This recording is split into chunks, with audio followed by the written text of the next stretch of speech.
하여튼 전문가들이 오셨으니까 또 선대위에서도 일하시니까 한번 여쭤볼게요. 지금 오늘 중앙일보는 일면에 그래요. 삼자 구도 이러는데 자, 제 질문은 양자 구도입니까? 삼자 구도입니까? 아니면 뭐 다자 구도입니까? 아니면 이재명 후보와 아닌 사람들이 있는 겁니까? 이거 어떻게 보십니까? 저는 제 생각에는요. 뭐 삼자까지는 왜 갑니까? 어차피 한 자릿수 후보도 있는데 그거는 너무 과대 포장이라고 생각하고요. 그냥 이재명 후보가 과반을 얼마나 넘냐. 그렇죠. 저는 그걸 측정하는 대선이 아닌가 그렇게 평가하고 싶습니다. 그 얘기는 이재명 후보가 과반 된다. 네. 50% 득표는 거의 기정사실인데 예를 들어 박근혜 후보가 받았던 50대 초반이냐, 중반이냐, 후반이냐, 아니면 그 이상이냐. 네. 어떻게 예상하세요, 그럼? 제가 좀 전 선대에 있다 보니까 네. 좀 이렇게 좀 희망 섞인 것까지 네, 좀 네. 많이 이야기를 하면 네. 저는 객관적으로 65% 정도 되지 않을까. 와, 그래요? 왜 그러면요. 이거 제가 그냥 역사적 대승인데요? 역사적 대승을 또 해야 됩니다. 어. 압도적 승리를 해야 이 내란 세력을 또 종식시킬 수 있고요. 네. 지금 이렇게 여러 여론조사 기관에서 쭉 나오는 게 대부분이 이재명 후보가 50% 정도로 나와요. 네. 네, 뭐 어디를 49, 기관을 가도 뭐 49, 50 네. 이렇게 나오는데, 근데 이제 이거는 모두가 투표했을 때를 가정을 하는 것이거든요. 네. 그러면 이제 예를 들어 윤석열을 옛날 찍었는데 민주당을 좋아하지 않는 분들도 있을 것이고, 아니면 정치 혐오인 분들도 있을 것이고, 이런 분들은 투표장에 안 나가면 모수가 작아져요. 모수가 작아지면 100이 다 투표가 하는 게 아니라 보통 투표율이 70% 정도 된다고 하면 이 모수가 줄어드니까 이재명을 뽑으려는 그 위에 있는 분수는 커지겠죠. 그렇게 되면은 60%는 전 넘지 않을까. 70%를 적용한다고 근데 치면. 우리 김종욱 박사님 같은 질문입니다. 예. 그러니까 아니 중앙일보든 이런 언론들이 이를테면 삼자구도라고 자꾸 삼자구도가 되려면 지지율이 엇비슷해야 되는데 저쪽에서 5, 6 정도인데 그걸 끄집어내가지고 5%를 50%랑 같은 반열에 올려놓는 거니까 이건 정치적 의도가 있어 보이는데 일단 구도는 어떻게 판단하세요? 네? 구도, 아까 양자구도, 삼자구도, 다자구도 또는 이재명 후보와 아닌 분들이 있는 구도. 워낙 겸손하다고 얘기해요. 일단 제가 볼 때 상식적으로는 팔자구도죠. 18명이 나왔으니까 상식적으로. 팔자구도. 그리고 네네네. 나머지를 빼더라도 사자구도라고 하는 게 맞는 거죠. 그렇죠. 뭐 법정 토론에 갈 수 있는 사람이 정의당 4명이니까. 후보를 냈으니까. 그러니까 좀 삼자구도라는 건 이해가 안 되는 게 아니 1등과 2등의 차이도 엄청나지만 2등과 3등의 차이도 엄청나잖아요. 네. 근데 그걸 누가 예를 들면 삼자구도라고 설명을 하는 말도 안 되는 논리를 만드는 거죠. 그러니까 제가 볼 땐 이 얘기는 뭐냐면 끊임없이 2등과 3등을 합치려고 하는 보수 언론들의 하나의 이제 전략적인 예를 들면 이슈를 만들어내는 거거든요. 권영국에 대해서는 잘 보도하지 않고 이준석에 대해서는 열심히 보도하면서 뭔가 도모를 하는 거다. 그렇게 볼 수 있겠네요. 정의당 네. 내부에서는 어떤 얘기까지 하냐면 좋은 상황이다라고 정의당 내부에서 얘기해요. 왜냐하면 1인 후보가 자 나는 중도 보수까지 포괄할래라고 그러니까 우리 이쪽에 진보 막 남아 있잖아. 우리가 막 얘기하면 우리가 투표표 줄 거야 이렇게 얘기하는 상황이기 때문에 객관적으로 얘기하면 사자구도인지요. 근데 그 여론조사를 좀 믿을 수가 없는데 일단 여론조사 꽃이 이제 15,000? 뭐 15,000이요? 표본이 많더라고요. 15,000 표본을 네. 하는데 51.9%가 나왔어요. 네. 이재명 후보가 52쯤 되네요. 52%가 나왔습니다. 근데 여기에는 예를 들면 응답하지 않는 그거 다 따지면은 이 정도면 55% 정도는 기본적으로 나온다고 봐야 되는 상황입니다. 근데 더 놀라운 건 인천 경기가 54%가 나왔어요. 인천 경기 54%가 나왔습니다. 서울은 46%예요. 그러니까 제가 볼 때 서울은 더 올라갈 수 있는 반등의 여지가 있는 거고 부울경이 46.5%가 나왔고 대구 경북이 36.4%가 나왔습니다. 그러니까 제가 볼 때 부울경 대구가 이 정도 상황이라면 바닥이 지금 움직이고 있다라고 하는 걸 확인할 수 있는 조짐이거든요. 그래서 제가 볼 때 그래서 진짜 낮게 잡으면 이거 겸손해야 되는데 안 되는데 50가 진짜로 낮게 잡으면 55대 35대 10 정도? 이준석이 그래도 10이 됩니까? 그렇게 해줘야 그 꿈을 갖고 올라올 거 아니겠습니까? 자라나는 청년이라 그런가요? 아니 그냥 싸가지는 없는데 제가 볼 때 싸가지는 없는데 싸가지가 문제가 아니라 그 사람 내용이 없어요. 그리고 막 혐오 조장을 하고 갈라치기, 젠더 갈등. 내용이 없는 사람들이 싸가지가 없습니다. 내용이 있으면 겸손해질 수밖에 없어요. 그 관련해서 그래서 아마 그 지금 투표율 말씀 70%를 말씀하시는데 그 19대 20대 같은 경우 보니까는 한 76, 77% 정도가 나왔더라고요.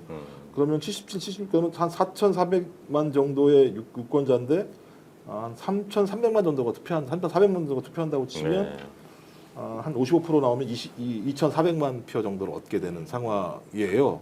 그러면 역대 최대 득표에다가 격차도 굉장히 클 거라는 생각이 들어서 일단 거기까지만 가도 일단 좋겠다 이런 생각을 하고 말씀하신 것처럼 60%가 넘으면 제가 볼 때는 희망이 국민의힘은 제가 볼 때는 문 닫아야 돼요 그 순간.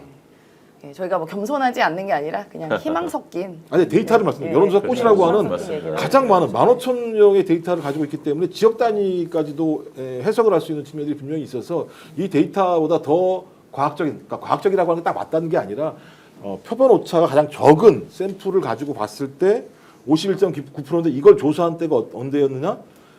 국민의힘의 단일화 이슈가 가장 세게 나왔을 때였기 때문에 보수 표집이 가장 높았을 때 이렇게 나왔던 측면들이 있어요. 저는 그런 의미에서 지금 선거는 많은 국민들이 소위 탄핵 문제와 관련해서 무엇이 옳은가 그른가의 투표라고 하는 응집 투표로 가고 있는 상황이고 이 구도가 깨지지 않고 있다. 이렇게 보는 게 맞는 것 같습니다. 알겠습니다. 동시 접속에 많은 분들 들어와 계신데요. 좋아요도 한 번씩 눌러가면서 봐주시고요. 구독도 부탁드립니다. 오 변호사님은 지금 대선 판세 어떻게 보십니까? 저도 뭐 두 분하고 거의 비슷한 입장입니다. 저는 뭐 이재명과 아이들 아, 저는 그렇게 좀 있고 좀 계속해서 언론에서 이렇게 삼자구도 하는 거는 아마 뭐 김문수와 그 이준석의 뭐 단일화를 계속해서 그 시그널을 주는 게 아닌가. 그렇다 하더라도 뭐 단일화 한다 큰 효과도 없을 것 같고 아마 뭐 단일화도 안 될 수도 없는 그런 상황일 것 같기 때문에 말씀하신 것처럼 그 종전 그 박근혜의 득표율보다 더 많이 받은 최다 득표율로 아마 좀 이렇게 되지 않을까. 네, 그렇게 조심스럽게 저는 그렇게 생각을 합니다. 네. 많은 분들이 마음조리 하시는데 저 선거가 20일 남았습니다. 3주도 안 남긴 했는데 무슨 변수가 있을까요? 아니면 별다른 변수는 없을까요? 저는 이제 김건희 씨의 출석 여부가 뭐 변수라면 변수라고 생각을 했는데 일단 본인이 불출석 사유서를 내지 않았겠습니까? 네. 네. 근데 뭐 이유가 참 기괴해요. 대선에 영향을 준다고 근데 본인이 대선 후보도 아닌데 왜 영향을 준다고 얘기하는지 모르겠습니다. 그래서 검찰이 한 번 더 이제 출석을 이제 얘기를 할 거라고 보는데요. 김건희 씨가 포토라인에 섰을 때 그러면 또 이제 다시 국민들의 분노가 또 일지 않겠습니까?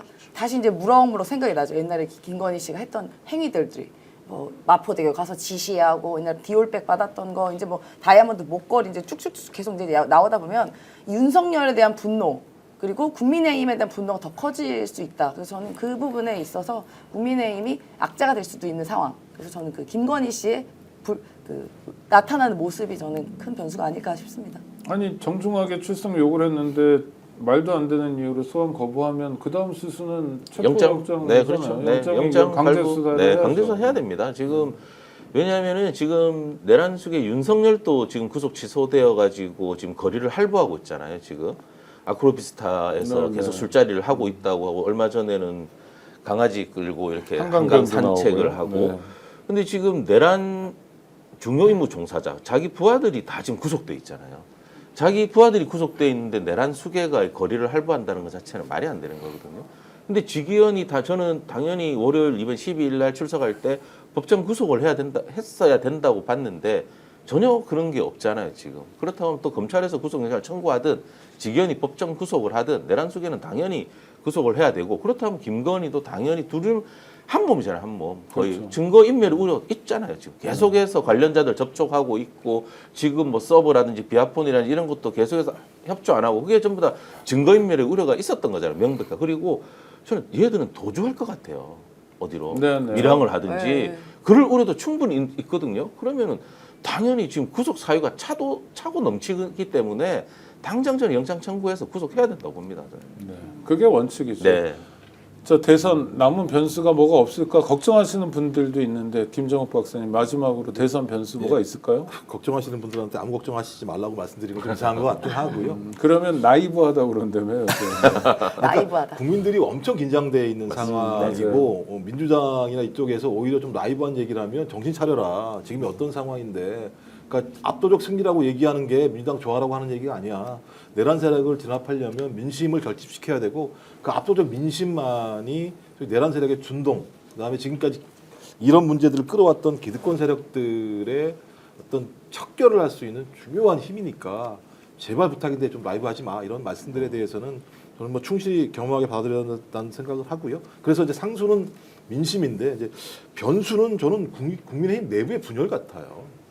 지금부터 선거운동이 제대로 이루어지지 않고 있는 상황입니다. 거기에 저희가 이제 그래 제대로 잘 못하니까 이거 갖다 방심하자는 말씀을 드리는 게 아니라 국민의힘은 전 여전히 시간이 가면 갈수록 여론조사 지표가 나타날 거기 때문에 당권 선거로 더 갈 수밖에 없는 상황이 될 것이다라고 저는 생각을 해요. 지금 뭐 대선에서 이기는 싸움을 한다라고 얘기하는 건 거의 제가 볼 때는 그냥 온몸에다 불을 던지고 그냥 기름에 뛰어드는 격이라는 생각을 할 거기 때문에 저는 이런 상황들과 관련해서 선거 과정에서 국민의힘이 어떤 본질을 가지고 있는 집단인지를 잘 밝혀낼 필요가 있다는 생각이 들고 그래서 이 선거가 기득권 세력들 그러니까 저희 70년 동안 우리 사회에서 암적으로 암약했던 기득권 세력들을 밖으로 드러내서 그들의 본체를 드러내고 그들을 척결하지 않으면 소위 서민들과 민생 경제가 제대로 살아날 수 없다는 것을 명징히 보여주는 과정으로 만들었으면 좋겠다는 생각이 들고 또 하나는 윤석열은 그렇습니다만 전광훈